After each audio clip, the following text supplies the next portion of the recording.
why Dr. Baba Sahib Ambedkar has embraced Buddhism.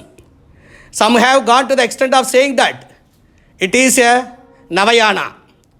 It is not merely a Navayana, it is a Krantikaryana.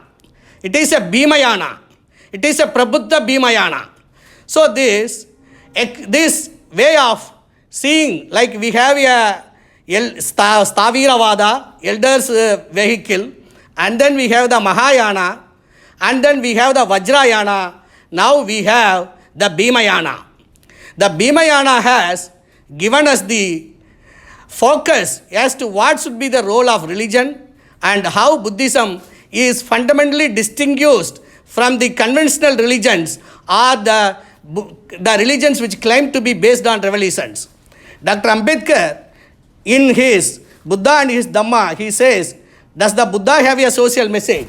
In that, Dr. Ambedkar is asking certain relevant questions, which, my dear brothers and sisters, is worth to be remembered here, because you see the purpose of celebrating the Diksha Dinotsav is not that we have to only praise and salute and then speak about the great historical struggles that are being carried out by our great ancestral forefathers, the patriarchs of our Buddhist tradition.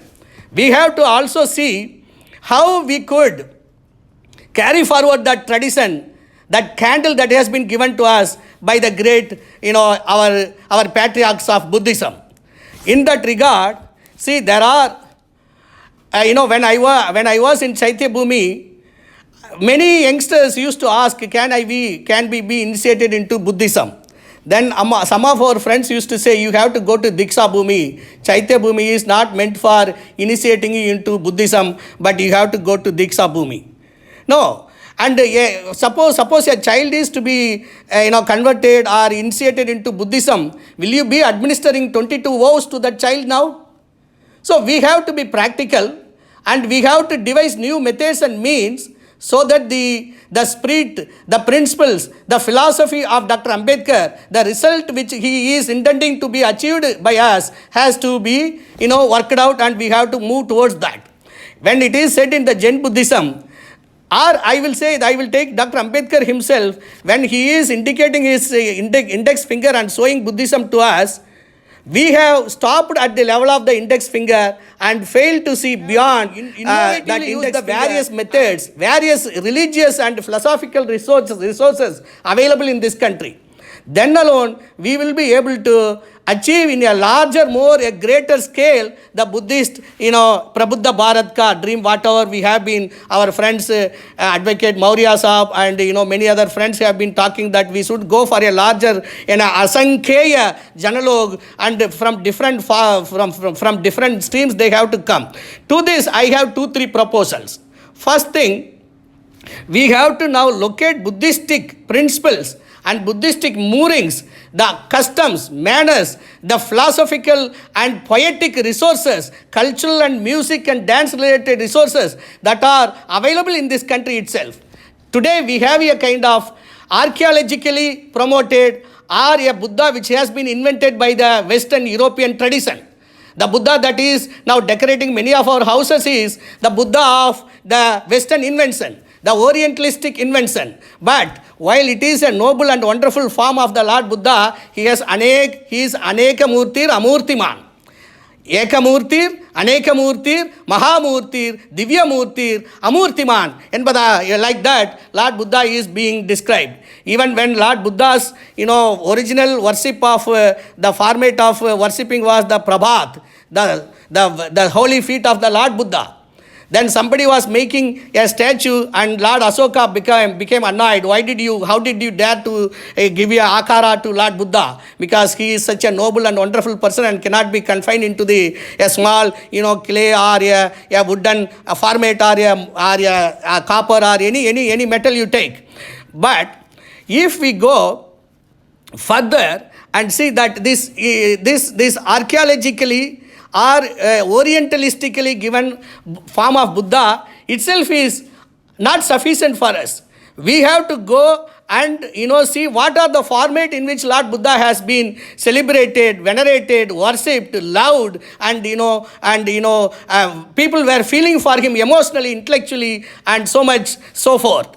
If we see that, then we have to locate Buddha in various formats, like Dr. Ambedkar himself is telling, Vithoba is nothing but the statue of Lord Buddha.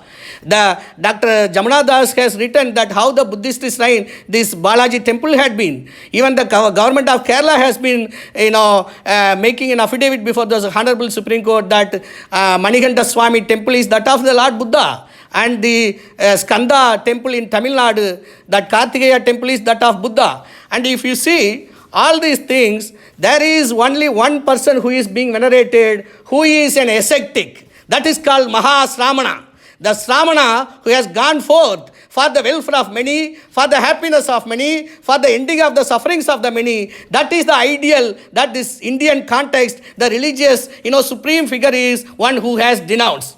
And therefore, if we see that these religious formats, the Jagannatha Puri temple format, all are either Ranganatha, who is in the sleeping statue Buddha in Tiruchirappalli. All these religious symbols have to be reappropriated by us.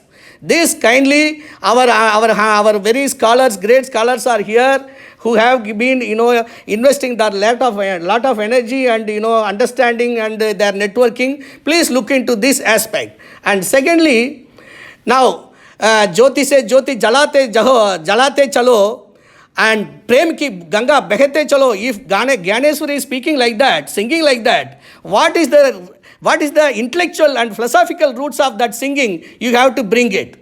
The politics of the Brahmin is that take away everything and put it under the Vedic tradition or something like that. Now you take Akka Mahadevi. She says that I have to be used like a sugar cane. I should be crushed. And how the sugar cane is crushed and that juice is being useful to the society, I like that my body should be used for the welfare of many, for the happiness of many. How you take a woman who is, not indulging in happiness, but coming forward for the spreading of certain principles of life and, addressing the questions of justice and things like that. You have to see her. You have to see Sant Maharavidas.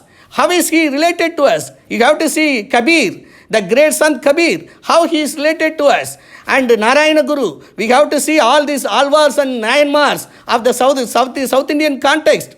The Siddha, 18 Siddhas are in Tamil Nadu. How they are all related to Buddhism. Unless you put all these, Vemanna in Andhra Pradesh, unless you put all these intellectuals, religious personalities who are looking now like standalone pieces, as if they have come and said something, on their own, and they have been inspired by this or that. Even the Bhakti movement has originated from Buddhism. That being the case, all these saints and the philosophers, religious people have to be now hammered into. They have to be brought and stitched into the broader, realm of Buddhism, so that people can easily identify and then transform their behavior. Now, Lord Buddha says, the Dhamma that I have been teaching is like the foot of an elephant. The foot of the elephant, within that, a tiger's feet can fit, that of the zebra can fit, the deer's feet can fit, or any animal's feet can be completely fitting in the elephant's foot. Similarly, all the noble teachings, all the great teachings, all those who are interested in the welfare of many and happiness of many, all the teachings are to be found in me. And I am not limited to that. I am beyond that. So if that is the elephant foot imagery which is given by Lord Buddha is to be understood by us, then we have to take all these local cultural resources. For instance, you take the kind of literature available in Tamil, the Sangam literature. The word itself, Sangha, is referring to Buddhism. And Silappadiharam, Manimehalai, Neelahesi, Kundalahesi, all those religious literature of Saint Thiruvalluvar, Avvaiyar, all these women, men, kings, and Bodhidharma, all these things, unless you bring them into your into your own encyclopedic format of Buddhist understanding, it would be difficult for us to merely work out a particular brand of Buddhism and being dubbed by the Brahminical sources and other Sudra-wising sources as Navayana. When there is no harm in saying it, that you call me in any form, no problem. But I have the right to be called as myself as what I am. Therefore, when somebody asked Lord Buddha, are you a Gandharva? Lord Buddha said, no. Are you a Muni? No. Are you a Brahma? No. Are you a Kinnara? No. Are you a Kimbruda? No. Are you this? No. What are you then? I am Buddha.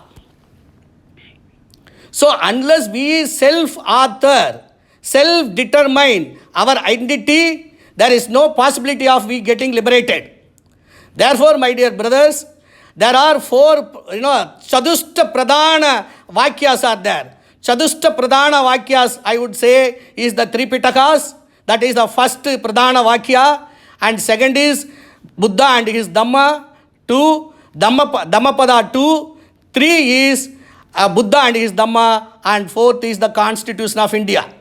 These 4 we have to take and integrate and project as if they are the major 4 lions of our teachings, 4 pillars of our teachings. Unless you integrate, because Buddha and his Dhamma, Dr. Ambedkar says, did Lord Buddha talk of justice? Did he talk of liberty? Did he talk of equality? Did he talk of, fraternity? And what did Dr. Ambedkar say about that? Yes. My answer is that the Buddha has a social message. He answers all these questions, but they have been buried by modern scholars. The modern scholars are both internal and external. And you cannot read Buddha and his Dhamma without parallelly, organically reading the Constitution of India. The entire preamble, the fundamental rights chapter, the directive principles of state policy, all that has to be organically linked, and we have to see how the concept of justice, which is very much there available in Buddhism, is in modern terms expressed in the Constitution. My dear brothers and sisters, it is a possibility that many would be speaking about what is Dham, what is Dhamma. Dhamma has so many meanings, and Dr. Ambedkar says that Dhamma has 2 pillars, Karuna, love, and prajna, consciousness or wisdom. With these 2 things, what is to be achieved? If we have karuna and we have wisdom, what is the thing to be achieved? We have to achieve justice. We have to achieve a constitutionally determined, constitutionally inspired social order. You read Article 38, Clause 2 of the Constitution of India. It is the duty of the state to create a social order in which justice, social, economic and political shall be informing all the institutions of national life. So Dhamma has to be understood as the supreme principle of justice. So far nobody has been stressing or drawing attention to the principle of justice, that the Dhamma as a principle of justice has to be highlighted. This is the key Buddhist jurisprudence that we have to develop. And when you do so, what is the benefit that we get? We will get a government which is based on, or whose policies will be based on, the principles of justice as enshrined in the Constitution of India.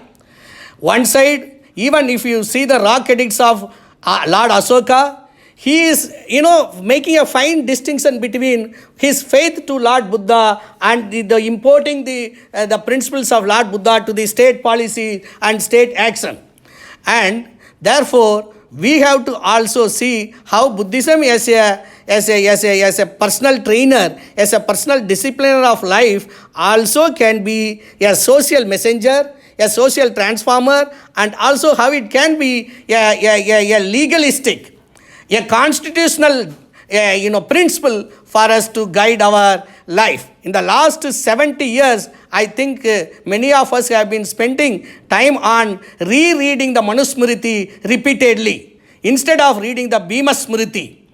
The Constitution of India is the Bhim Smriti, and that has given all liberty, equality and fraternity, and much of the writings, if you see, and many of the scholars are repeatedly wasting their time on Manusmriti.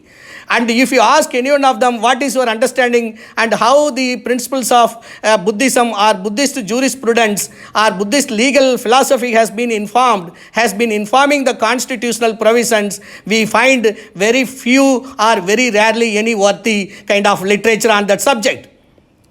So today, I thought in order to enhance and to carry forward this message of Lord Asoka and Lord Buddha to us as to how to enhance the reach of Buddhist compassion to each and everyone, then there is a need for us to broad base and make all use of the literature, the saintly personalities available within this country. That is one proposal I have made, and I have said that the integration of the constitutional principles of state formation, nation building and governance has to be integrated with the Dhammapada, with the Buddha and his Dhamma, and with the Tripitakas. I don't find much of the literature being discussed on Tripitakas. If the Brahmins are talking about three Vedas, I tell you, my dear brothers and sisters, you are totally mistaken. It is not the case that we have to, or we had any necessity to recite their Vedas. If these Vedas are so great, then why Huan Shuang was not taking up these Vedas when he came to India? Why Pahian did not pick up this?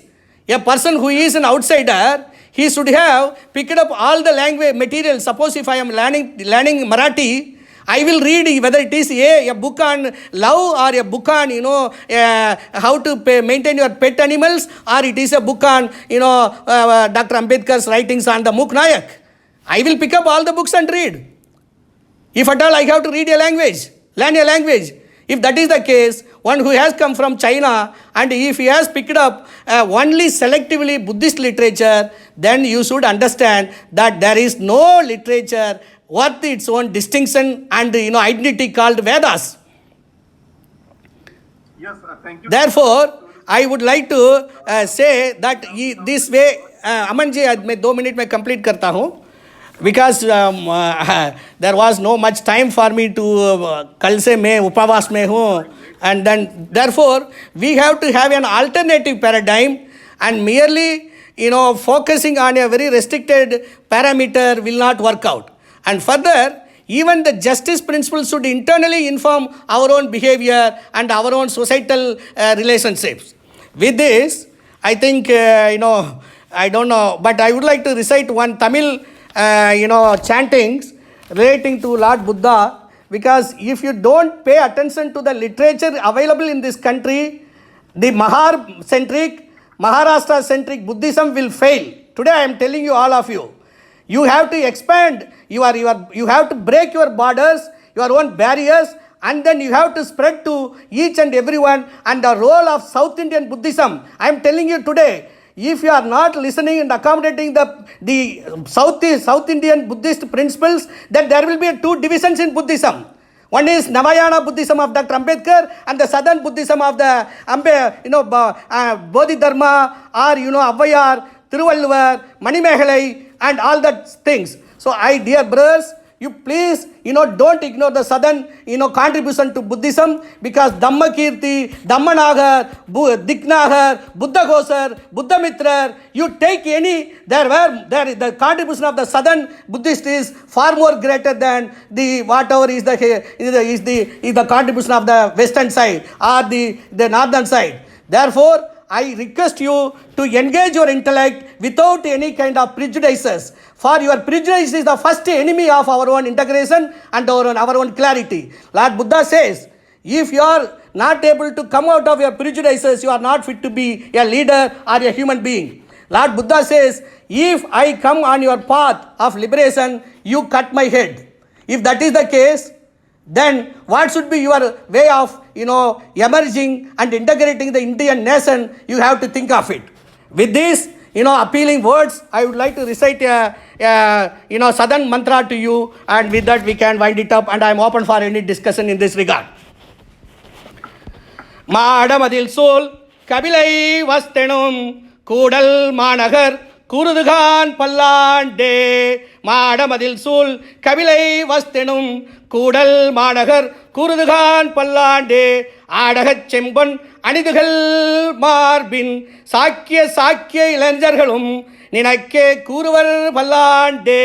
போடகம் தவிர்த்திங்கு தம்ம பொன்மொழி யாவர்க்கும் ஆமென நீ மொழிந்ததுன்னி ஊருணி பாடுதுகான் பல்லாண்டே. காடதர் குகை ஸ்தாவர ஜங்கமாதிகள் தம்மடும் அருவியும் நதிகளும் நினைக்கே பாடுவ பல்லாண்டே. சாஞ்சி ஸ்தூபியும் சாரநாத்கர் தூண்களும் நினைக்கே கூறுவ பல்லாண்டே. காஞ்சி மாநகரும் கவின்மிகும் ஆதிகத்துறையும் தஞ்சையும் நினைக்கே கூறுவ பல்லாண்டே. Me உயர் மதில் சூழ் பாடலி மலர் நிறை பேரெழில் பாடலி புத்திர பெருநகர் தானும் பாடுது பல்லாண்டே.